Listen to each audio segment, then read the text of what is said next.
Life is weird. Super weird. So, what did we decide to do with our fascination for the strange and unusual? We made a podcast about it. This is Weirdify. Now, let's get weird. My coochie. Oh, that's the greatest intro. Nascuchi macuchi. Nascuchi macuchi. Excuse me, I need to get my coochie through here. Escuchi. Oh, I lost it. Okay. Welcome to Weirdify. Welcome to episode 31. 31. I said one with emphasis because I thought it was episode 30. It's not. You thought it was episode 29. Shit, I did. Oh my God. It's actually episode 31. Welcome to episode 31. Wow. I give up. It's okay. I get you. We hope you had a lovely, lovely Thanksgiving. Yep. We hope you gobbled and then waddled then sat and did nothing. I guess the episode that came out yesterday. Oh, I think we did say we hope you have a great Thanksgiving. We did too. So we really extra hope that you did. Yeah. Oh, we did. Yeah. Because you were like, I think this is coming out Thanksgiving. Maybe you're like, oh no, it'll be the week after. So then we shifted gears. Yeah. Oh, we do hope, but it's officially December. Yeah. So this will come out before Christmas. Great. So we hope you're holiday jolly season is and holly chugging along. Choo choo. Choo choo. Have you seen that girl on TikTok who can make her voice sound like a train horn? But now that you're mentioning it, I'm sure that when I look on my phone later tonight, it'll train horn. Hoo. I've been watching a lot of glass blowing on TikTok. Ooh, cool. Because there's this show on Netflix called Blown Away, and it's amazing. There's 2 seasons. Highly recommend. I'm super into glass blowing. And not me, myself, I don't do it, but I'm interested. I was like, really? The process okay. of glass blowing, I really am into. And they just came out with a Blown Away Christmas special. Ooh. And so they did like all Christmas-themed pieces.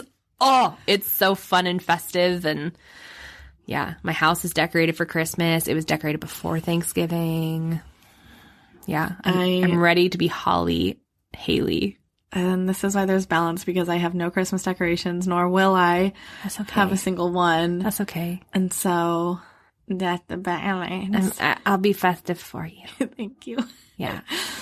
I used to be years ago. I was all into it. And now I'm just like, nope. Okay. I'll make cookies. I'll bring you cookies. Oh, great. Thank you. Oh, that's the only festive thing I can really do. That's not true. Except, well, I mean, like we can watch like festive movies. Just make me cookies. Okay. Back to square one. The cookies sound great. It's perfect. Back to square one. And back to episode 31. Of Weirdify. Episode 31 of Weirdify. Welcome back, everyone. To 31. Wait, I said to Weirdify. Weirdify? Ay. Good God. All right. Ay. So would you like to go, did we discuss? Wait, was this one that you just thought of? Or was there a fun story about how we came onto this topic? No, I don't think so. It's just from your brain hole? That's and still I'm a really fun way. Sorry if this was a suggestion, but I don't think it is. Because usually when people give us suggestions, we try to do those like the next episode. Yeah. Which I love, because people give us some really awesome suggestions. I swear someone said deaths, but I think I'm probably wrong. No, deaths was Kylie. Oh my God. What are we doing? People? Yes. Jesus, Mary and Joseph. Haley. Okay. I'm going to take over the show here, folks, because something's wrong with Haley today. Haley's jingling all the way to... Oh, somewhere weird. Yeah, psychosis. Wow, I don't know what's wrong with me. That's okay. I think it's because we were scheduled to record, and then that never happened. Mm-hmm. And so I keep thinking, like, I completely forgot that I had already done half my research for this topic. Yeah, you did. Forget that. That's okay. But next round will be a suggestion from listener Gare Bear. So you'll have to tune in. To find out to what 32. Suggested. But this week, This week we're talking about weird peoples. People. People. A person, place, or thing. Is a noun. But we're focusing on the person. Just one person in particular. One person in particular. Yes. Okay. Amanda gets to start the show. Yep. So buckle up, everybody. Buckle. Buckle up. Buckle up, everybody. Buckle up. Buckle up, everybody. Alex suggested this person to me. I know it's going to be a good one then. And I have not... I always have fun doing research, of course. Like, that's what this is. Mm-hmm. Like, it's not fun. Mm-hmm. But I was really into having it. a very fun time doing this research. This guy is just like a trip. Have you heard of him? Or her? Him. You No. said the guy. You'd never heard of him. Okay. You might have. Don't know. Because, like, if I haven't, then maybe you want it. But I tend to be a plethora of random information that no one ever needs. So he did a thing that made him, like, world known. Oh. So, well, let me just tell you about it. Yeah, tell me. Okay. Once upon a time. All right. All right. On the morning of August 7th, 1974, a man named Philippe Petit dared to do the impossible. In the middle of the night, he and his team climbed to the tops of the Twin Towers in New York City with all the gear needed for him to wire walk across the towers. They worked tirelessly through the night, setting up everything perfectly so that Philippe could accomplish something no one had ever done or would ever do again.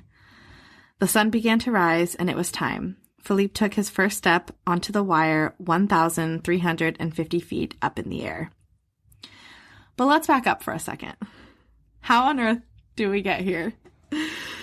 Okay, so this week we're talking about weird people, and while Philippe might not be weird, like in like a Weirdify sense of it, there are certainly some words that I would use to describe him, like eccentric, zany, unstoppable, passionate, and perhaps a little insane or even crazy. While he might not be, quote, weird, I think he is perfect for Weirdify. Yep. I'm pretty sure I know who he is. Oh, you do? And then they, I believe, did a movie. I think Joseph Gordon-Levitt plays him in the movie. And I think it's called The Wire. Or It's something called like that. it's called The Walk The Walk. or something like that. Yeah. Walk. I something think like that. that's what it is. Came out in 2015. All right. So how do we get here? Oh, blah, blah, blah. Okay. He was born in France. I don't know how to pronounce the city, but it's like Seine-et-Marne. Sorry. On August 13th, 1949, at the young age of 6, he found his love of magic.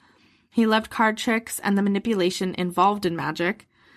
The love trickled into street juggling, and he began wire walking when he was in his teens, and it changed his life forever. He absolutely fell in love with it. He loved it so much that he decided, I'm going to do it publicly. So in 1971, at the age of 21, he illegally walked across the towers of Paris's Notre Dame Cathedral. Halfway between the towers, he decided he would lay down. Is there a picture? Yeah, I'm going to show you a picture. Ooh, I love pictures. Makes my knees feel funny. So he's just like chilling, laying down. Oh no, I lost my place. Oh no, you'll find it. There it is.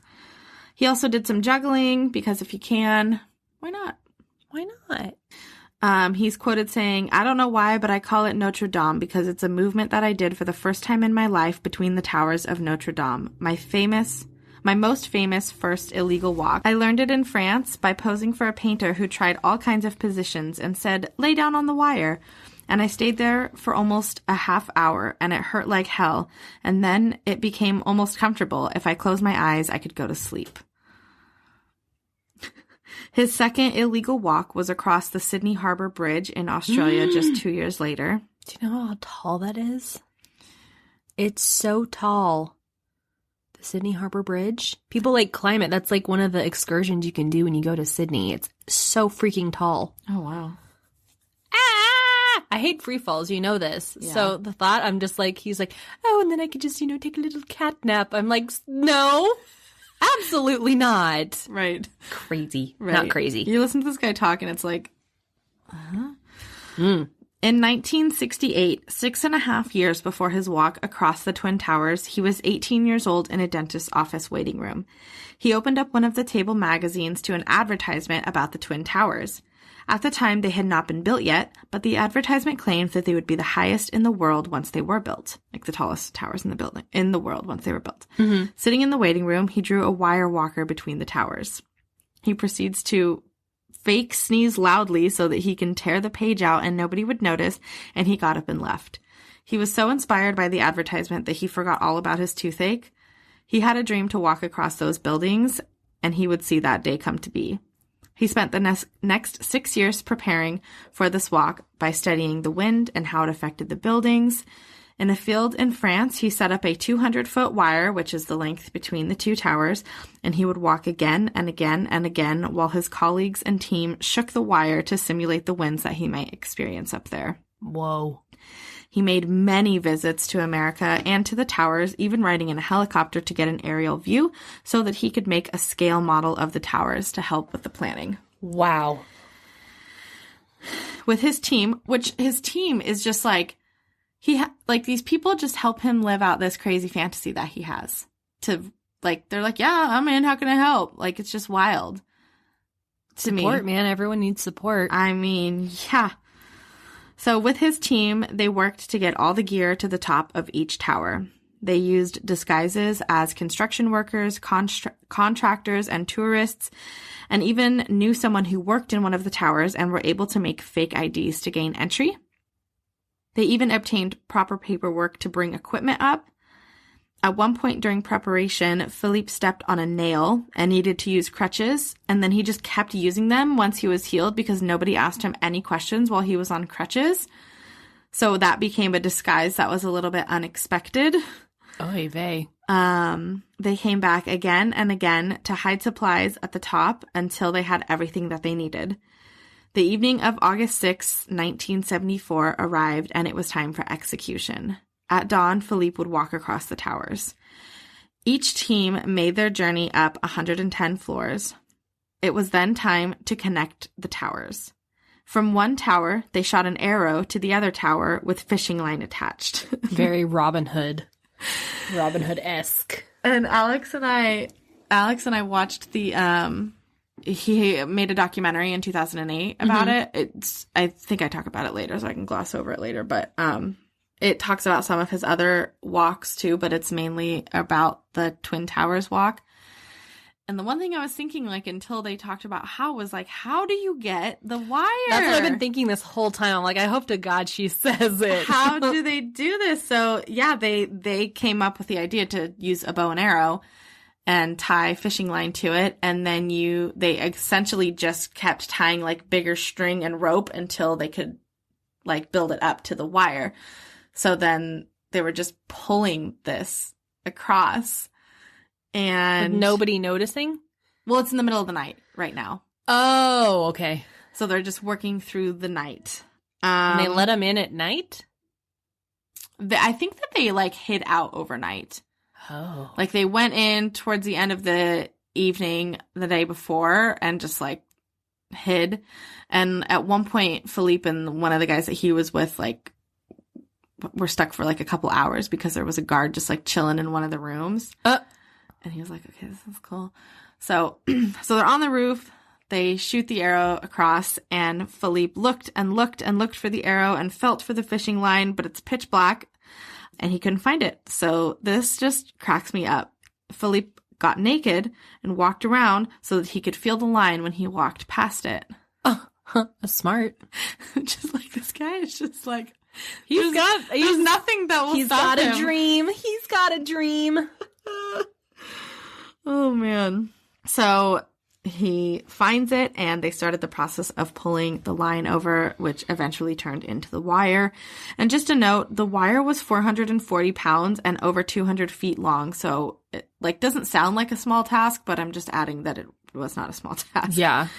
In addition to the main wire, they also attached stabilizing wires called cavalettes. So you have your main wire that goes across, but then normally I guess you have kind of a V sitting on 2 points of the wire, but those generally touch the ground. But obviously that wasn't possible.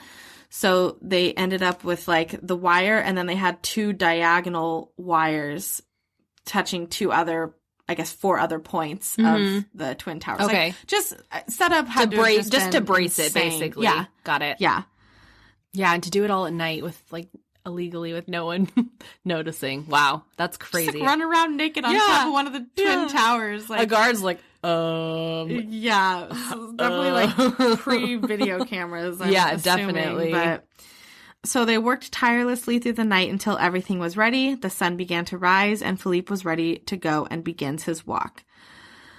Very soon after, the police show up on both towers, waiting for him to get off, and he just essentially taunts them, walking almost to the end and then turning around and walking back. He ends up walking across 8 times and was up there for a total of 45 minutes.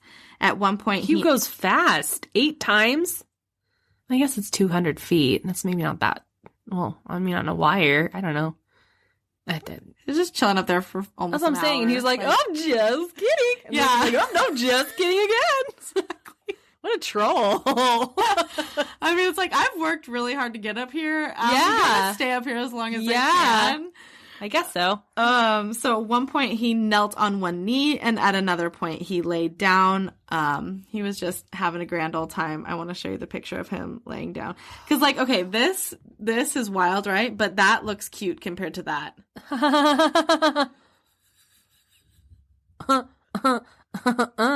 I don't think so. Yeah. Like, just one leg totally dangling down. Oh my God. Oh God. Like, doesn't it now not even look as bad? Like, no. Isn't that just insane? No, I am. Like, I'm gonna take a nap right here. That literally just in my knees, like, makes me queasy. Oh my gosh. Very cool, but yeah. Gross. Yeah. Wild. So he was arrested the moment that he set foot back onto the tower and was actually sent to a mental hospital to see if he was sane. Perfectly sane, ladies and gentlemen. The charges were quickly dropped, and he was actually given a pass to the observation deck for life. Well, unfortunately, it no longer exists. But he was given a pass to the observation deck to just go up there any old time he wanted. And he did sign one of the metal bars up there pretty close to where he walked. Yeah. That's cool. So because of his walk across the Twin Towers, he was essentially famous when he came down, and actually ended up working for the Ringling Brothers and Barnum and Bailey for a time, but ultimately left and did many other walks, both legally and illegally, including a walk across a gorge in Niagara Falls in 1986. In 1989, he walked up to the second level of the Eiffel Tower across the Seine River. So the wire was inclined. Your face. I'm sorry. Huh? Yeah. What? No, thank you. No inclines. No inclines. In 1999, he walked 1,200 feet across the Grand Canyon, walking 1,600 feet above the ground. He did walk the Grand Canyon. Mm-hmm. Wow. This guy's so cool. So cool. After one of his unauthorized walks inside of the Cathedral of St. John Divine in New York City, he was actually given the title Artist in Residence. Wow.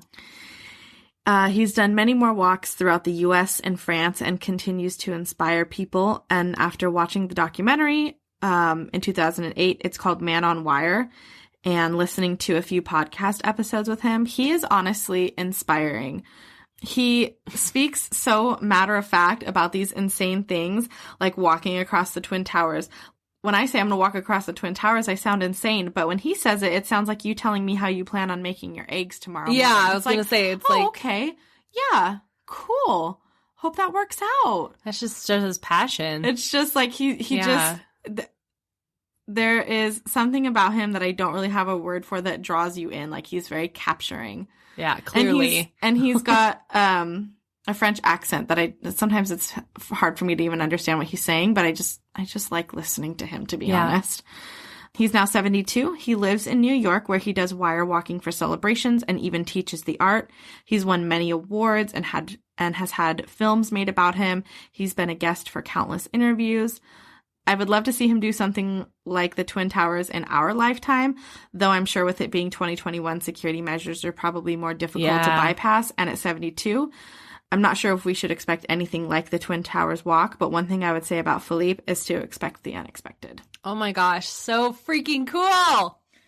Yeah, I loved it. That was a fun one. Oh my gosh, it sounds fun. It was so, I just loved looking. I've always wanted to see the movie because I'm a big Joseph Gordon-Levitt fan. And I'll watch it with you. I really wanted to watch it and I just never got around to watching it. Yeah, I'll totally watch it with you. Ooh, that was a really good one. And then I didn't put it in my thing because I was like, I'll just bring it up. But I was listening to him talk on a podcast today. I don't remember where he was doing the walk, but he did a walk. And he was asked to, like, he had permission to do it. It was, like, for some celebration or carnival or something like that. Okay. And he was like, because he's so into magic, he was like, I want to pull a dove out when I'm, like, halfway across the wire. And so he practiced, like, how to, manipulate a dove, essentially. And so he does. He pulls out the dove, and when he goes to let it go, the dove lands on his head. And he's like, stinking dove, like, no, fly away. And so he picks up the dove, and like the poles are like 26 pounds. Yeah. Like the balancing pole. I mean, it's like, okay, how do I even like take one arm off, And so anyways, he like sets the dove free again, and it lands on one side of his balancing pole. And he's like, the crowd thinks that I've trained this dove to do this. And he's like, no, like just fly away, dove. Stinking dove. Anyways, I just thought that was like a funny little. That's so funny. Tidbit. He's just so passionate about what he does. So, oh my gosh, That's I could see how Petit. he would be inspiring. Yeah. I like what people when they talk about something that in our mind is just so magnificent. Yeah, and like almost unfathomable, but then it is. It's like you said. It's like, oh no, this is how I make my eggs. Yeah, and it's just that's so cool. That's so cool. I mean, like weird just in the sense that like not anybody else has ever done that. And I mean, nobody else will be able to do that to the Twin Towers. So, I mean, he's got just this namesake for himself that, I mean, just... Good choice. Yeah, thank you, Alex. Good job, Alex. I knew it was going to be good if Alex recommended it. Of course. Okay, I'm ready for you. Ready, Freddie? Yes, please. Take it away. All right. Tattoos. I have them. Amanda has them. And frankly, most people have them nowadays. We see them in all shapes, sizes, colors, and some folks have them basically everywhere, it seems. But what if everywhere actually meant everywhere? Well, for Lucky Diamond Rich, everywhere certainly does mean everywhere. He was originally born Gregory Paul McLaren in New Zealand in 1971. To escape a dysfunctional family, Gregory became fascinated by tattooed men and women, and frankly, just anyone who was plain unusual, at a young age, and he was always reading books about them. He didn't end up getting his first tattoo until he was 16, though. He got a little juggling club, the things that look like a bowling pin. He got a little juggling club on his hip where he was sure that his mom wouldn't be able to see it. Eventually, because of his unhealthy home life, Gregory joined the circus at the age of 16 in an attempt to avoid a life of crime. What are the chances that both of our people joined the circus? Yes, so it always happens. I just don't understand. It always happens. There's some common thread with both of our topics, always. And so weird. In one of the podcast episodes I was listening to about Philippe earlier today, he was talking about those juggling, like, what did you call them? The juggling, clubs. The clubs, yeah. And he was like talking about how they have to be married in a very specific way because they're balanced. Okay. So weird. Okay. So weird. Always connected somehow. Always. Okay. So he performed a multitude of different acts while he worked for the circus. He was a sword swallower. He rode a 10-foot unicycle. 10 foot? Whoa, 10 that's feet. Cool. Alex, are you listening? Yeah. Alex, are you listening? And he juggled chainsaws. It all worked out super well for him since he'd always been a fairly skilled showman. Juggle Excuse chainsaws. He didn't get his second tattoo until the age of 18, but after that one, he was hooked and he never looked back.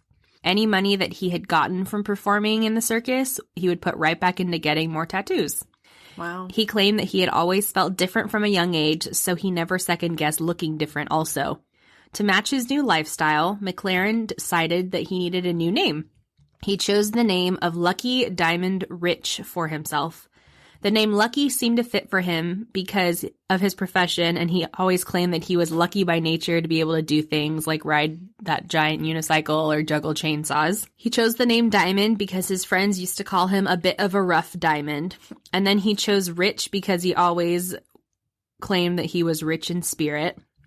He had his first bodysuit, which is essentially a full body tattoo that runs across your entire torso. Okay. And that was completed at when he was 28, which was 10 years after his obsession had started. In addition to all of his tattoos, he has also stretched his earlobes. He has multiple parts of his body pierced, and he has had all of his teeth replaced with silver veneers. Oh. It is estimated that Lucky Diamond Rich has spent over 1,000 hours getting tattooed over the course of his 50-year lifetime. Wow. He has over 100% of his body tattooed, and currently... What is over 100%? I'll touch on that. He has over 100% of his body tattooed and currently holds the Guinness World Record for the world's most tattooed person, a title that he has held for approaching 2 decades now. He jokes... This answers your question. He jokes that he has 200% of his body covered because he even has the sensitive areas of his body tattooed, including his eyelids, his ear canal, his gums, the webbed skin in between your toes, and even the foreskin of his penis. Over the years, Lucky has just continued How about, like, his wiener? That's what I'm saying, the foreskin of his penis. Oh. What? Isn't that the whole thing? Isn't that the foreskin? Or is that just the little part of the tip? Well, like, the head of the penis isn't the foreskin. No, I know. Is his wiener tattooed? Yeah, basically. It specifically mentioned the foreskin. Because I would say 98%, according to me. If it's not the full shaft? Yeah. Okay, Amanda's a harsh critic. I mean, you can't say over 100%, if not 100%. I think his entire dick is probably tattooed. Okay. I mean, I'm going to guess that. Probably. I feel like if you're just going to tattoo the foreskin, you're going to go the full Monty. Oh. Okay. All right. Do you do it when it's hard or when it's soft? I don't know. But you know those tattoos where if like that they get it right on the side of their knee, and when their leg is bent, it looks like a ladybug or a moth that has their wings shut, and then when they stand up, it looks like they're spreading it out. Have you seen those tattoos? I'll show them to you. I was like, it'd be funny if it was something like that, like an accordion, like a piano accordion, and then when it gets hard, it like expands and then contracts. Accordion penis. Accordion dick. Okay. Okay. Over the years, Lucky has just continued adding layers upon layers to his tattoos, and nobody has beaten his record yet. He did once tie with a man whose whole body had been tattooed to resemble a leopard, but because of the many different layers Lucky Diamond Rich has, that basically kept him in the lead as far as the most tattooed person. Oh, okay. So he just gets like a tattoo on top of his tattoo on top of his tattoo? Yeah. Jeez. Correct. Okay. Because there are so many different layers of ink on all of his different tattoos, when asked which one is his favorite, he simply replies by saying the one that he has now is his favorite. So he thinks of his whole body just as one giant piece of art versus like, oh, the little whatever on my shoulder is my favorite. Okay. He also doesn't have one specific tattoo artist that has done all of his tattoos. Basically, wherever he found himself traveled to in the world is where he would stop and get a tattoo. Okay, that's cool. I thought so, too. It's kind of like an atlas of where he's been. Yeah, I like that. And some areas of his body have 3 to 4 layers of ink on them. Most of the pieces are done in black ink, but he does have some white tattoos or white ink tattoos. Ooh, the most predominant being the word karma written all across his throat. In white? In white. Ooh. Yeah, I'll show you photos of him at the end. Okay. So his success didn't go without struggle, though. Rich hit the top of his game in 2007. He was traveling the world making, quote-unquote, ridiculous amounts of money performing and had just been crowned Guinness's most tattooed person. Being Guinness's most tattooed person meant people were always looking to buy him drinks and party and have a good time, but a few drinks quickly turned into a cocaine addiction, and then that eventually led him to his drug of choice, crystal meth. He said that he would look at a gentleman sweeping the streets, whistling to himself, and just get irately angry and deeply resentful towards the man. He realized that the street sweeper had the one thing that he lacked, which was internal happiness.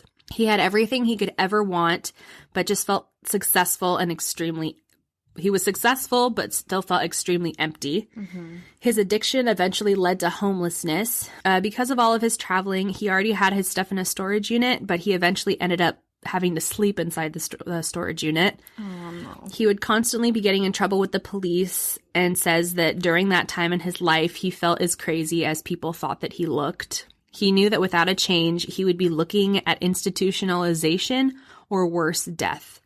He says that his friend who worked at a rehab facility in Sydney, Australia, called one day to check in on him, and he told them that he just wasn't doing very well. His friend said that there was always a bed for him at the facility, and the day he went to buy the plane ticket to go, his drug dealer showed up at his door, and he knew right then and there that he had to make a choice. So he ended up buying the plane ticket, and he is still clean all these years later. Aww. He has his own apartment, 2 dogs, and also has a partner, and her name is Megan.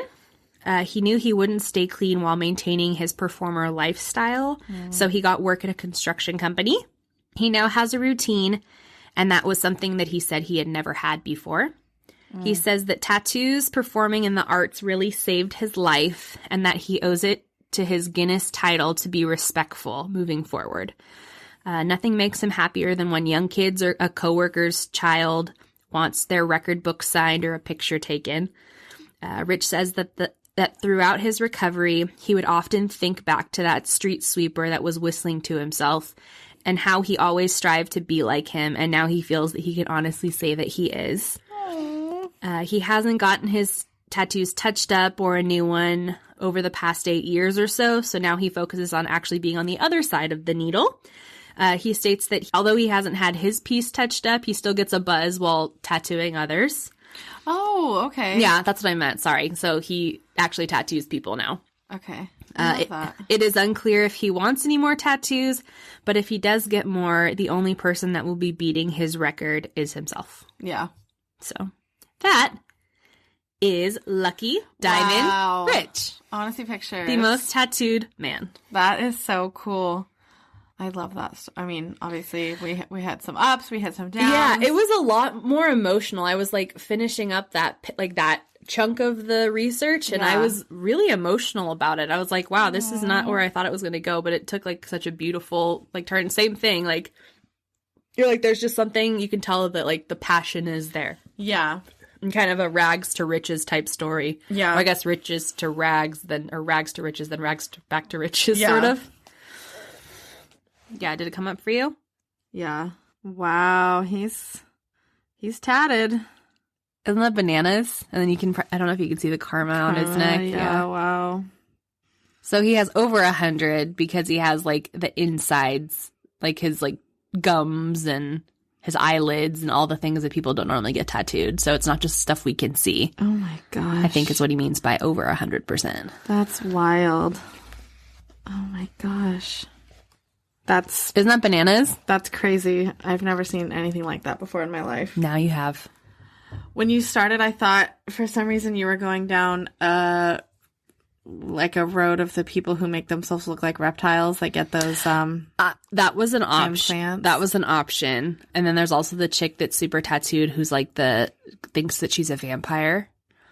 Have you heard of her? Mm-mm. Oh yeah, she has that, and then she has the same she shaves all her eyebrows. And she got like a forked tongue and got all of her teeth filed down to points. And I feel like there used to be a show on TLC. There was, and like The Strangest I remember People or something. Seeing, like somebody with a forked tongue that was like moving up and down, very weird. Eek. Yeah, clearly stuck with you. Or people that get like the guy who made himself look like a tiger and actually had whiskers implanted. Like, how do you sleep? Like, I don't know. Yeah. No, and then there's the guy that made himself the lizard man. And he got the balls in his eyebrows to make it look like ridges, and then he got his teeth filed down, and he's bald, and his whole body's tattooed to look like lizards. Bananas. People are weird. Super weird. The other person I was thinking about doing is, I forgot what her name is, but she's the smallest woman. Yeah, I just find her fascinating. I think she's so cute. Aww, and she's just I watched videos of her like meeting people, and it's so cute. So that was really interesting, and I was going to do that one. But this guy popped up, and I was like, huh. He just stuck out to me for some reason. I was like, now I know why. It was a good story. Lucky Diamond Rich. Lucky Diamond Rich. To rags, back to riches. Yeah. Yeah. Well, thank you for that. You're welcome for that. That was a fun one. This one was really challenging, I found, for some reason. I don't know why, but it was probably one of my favorite. It was one of my favorites to like listen to. I was like really engrossed in yours. I was like, I'm just gonna. I really enjoyed yours too. I'm gonna stare because I was kind of like, where is this going now? And then I was like, oh, and then I was like, oh, and then I was like, whoa, and you were like, whoa, and we were like, whoa. Yeah, that was fun. Mine, it wasn't hard for me only because sometimes like Alex just is like a depot of knowledge. I was gonna say not like a dictionary, but like encyclopedia. Of just all the things. Yeah. So I'm like, oh, we're doing weird people. And he's like, oh, you should do Philippe Petit. And I'm like, who the fuck is that? He's like, here, let's sit down and watch this documentary. I'm like, okay. And then when I watched the documentary, I'm like, yeah, he's zany. Like, he is just quirky, something eccentric out there. That guy, yeah, that's perfect. And it's just such a fascinating story. So that's cool. That's so cool. This one was fun. Sometimes I don't anticipate looking into something and like having difficulty finding what I'm gonna do. Mm-hmm. But sometimes it is hard to like land on something, and then sometimes it isn't, and then sometimes I'm excited about episodes that ultimately I'm like, oh, like, okay, it was fun, but like maybe not my favorite. Mm-hmm. And I don't know why I wasn't thinking people would be that fun, but same. This has been I thought it would be really interesting, and I kind of have you usually get an idea when we pick our topic, like this is kind of the avenue I'm gonna take, and then sometimes it'll take a turn, and you know. Exactly. But yeah, this was a good one. I liked this one a lot. Yes, same. I had a lot of fun with this. Yeah. And we know that all of you are weird. Yep. So write in, tell us your story. Do you know any weird people? Are you in yourself weird? You must be, because you're listening to this podcast. Yeah. Yes, write us in about your weirdities to weirdifypodcast@gmail.com. You can find us on Instagram, Twitter, and YouTube, and Facebook. Yep. I think that's it. Yep. And I feel like we haven't talked about our website, but you can also find us on our website, weirdifypodcast.com. You can listen to episodes on there. You can get to know us a little better. You can submit your stories on there. Yeah. You can submit topic suggestions. Absolutely. Yeah, it's fun. We worked hard on our website. Yeah. It looks great. I love our website. I do too. I'll find myself just looking at it from time to time, and I'm like, so much back end work went in before we I was just about to say, I was like, website. But then I also am like, oh my gosh, it looks so good. And it took so long to get to this point. I was just telling Nate, my brother, that one thing I learned about you in the process of Weirdify is, like, I think that About Nate? No, about you. Like, I was just telling Nate because we were talking about the podcast. Oh, okay. One thing that I learned about you, because, like, I feel like I'm a perfectionist in a lot of ways. And different, balance. And you are absolutely a perfectionist in ways that I am so not a perfectionist. But I think it's part of the reason that Weirdify is so dialed, because you just have a different eye. Thank you. That's quite the compliment. We balance each other. Yeah, I agree. Whatever is not a big deal to one is a big deal to the other, but then we also help keep each other kind of, just balanced. Yeah. Balance. Thanks. You're welcome. That's a very big compliment. Thank you. That was so sweet. Wow, you told me that? Alex said my bangs looked lovely? My self-confidence is just skyrocketing right now. I'm really peaking, so I think we should it should. go out on a high note. Right. And bye, guys. Now I'm going to go eat Oreos and ice cream. Yes. Well, thanks for tuning in, guys. We love you, and we will see you next time. Have a fan. Well, we'll talk to you. What, next time? Next time? We'll see you in our spirit. I don't know. What? You said we'll see you next time. I was like, well, we won't, though. I mean, okay. We'll come to your ear holes. We'll never see you ever. We'll come caress your ear holes soon. Great. I thought you were going to be like, gross. A little gross and great. Okay, we're out of here. Louise. Okay. Guys, until we caress your ear holes next, please keep it weird. Oh, God, that was terrible. I can't.